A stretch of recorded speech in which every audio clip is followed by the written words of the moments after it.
If you're experiencing an installation loop with Baldur's Gate 3, here are some quick steps to help resolve the issue.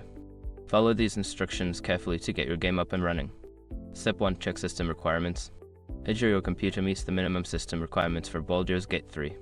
This includes checking your operating system processor, RAM, and graphics card specifications. Step 2. Verify game files. If you're using a platform like Steam, go to your library, right-click on Baldur's Gate 3, select Properties, then Local Files, and click on Verify Integrity of Game Files.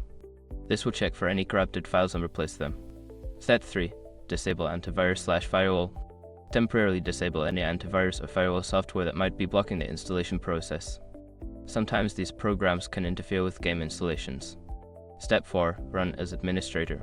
Right-click on the game installer or launcher and select Run as administrator. This can help bypass any permission issues that may be causing the installation loop. Step 5. Reinstall the game. If the above steps do not work, uninstall Baldur's Gate 3 completely and then reinstall it.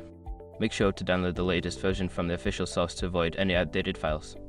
By following these steps, you should be able to resolve the installation loop issue and enjoy Baldur's Gate 3. If problems persist, consider reaching out to customer support for further assistance.